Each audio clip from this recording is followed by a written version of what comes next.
If you're curious to learn what is mindful art, why do mindful art, and the connection between creativity and being in a flow state, stay tuned. I'm going to cover all of that and more in today's video. It can first be helpful to define mindfulness, and I define that as being present without judgment. Mindful art marries simple art activities and mindfulness together and really focuses on the process instead of the final product. Mindful art is an invitation.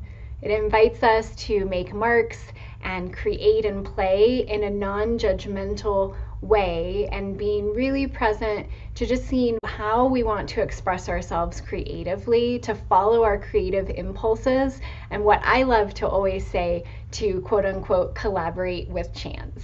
There's a curiosity that's present when we're making mindful art, where we don't know exactly where the art practice is going to lead us. And this not knowing allows us to tap in and tune in to ourselves, to what we're creating, and to discover new possibilities in our art practice and in how we're showing up in every moment.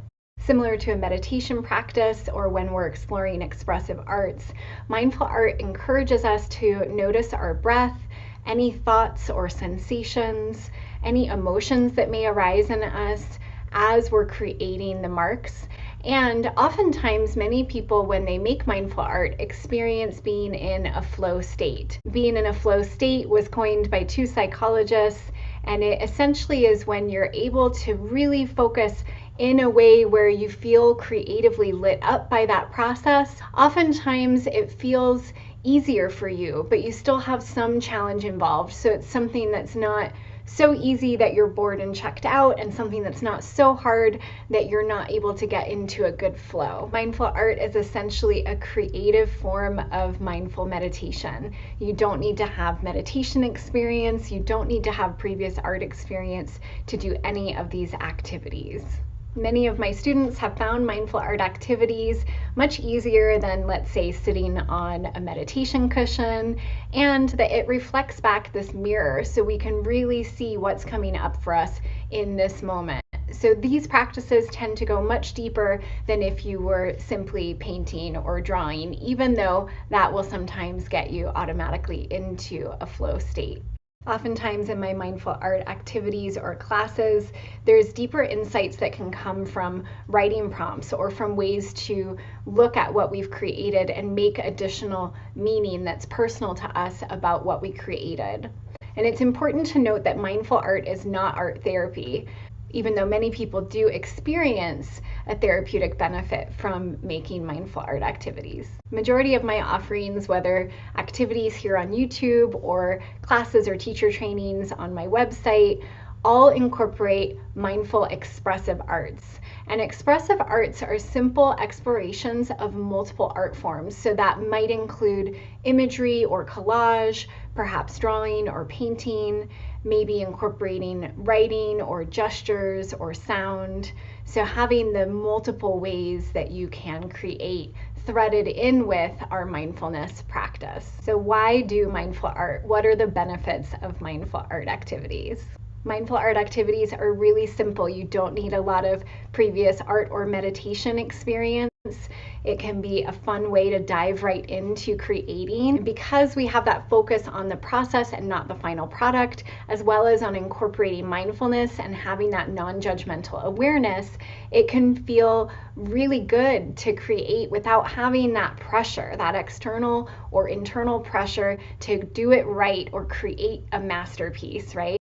So oftentimes you will notice in mindful art activities this inner critic bubbling up, and so that will happen, and it's largely also how can we be with our inner critic? How can we embrace our inner critic? How can we allow ourselves to continue to create and make marks and simply notice any of those judgments? So sometimes the judgmental thoughts arise, but how can we notice them and allow them to pass through, similar to the way a cloud would pass by in the sky? So we know these creative practices give us right brain stimulation.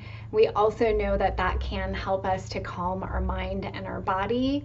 Many of my students have experienced feelings of empowerment, of self-acceptance, of gratitude.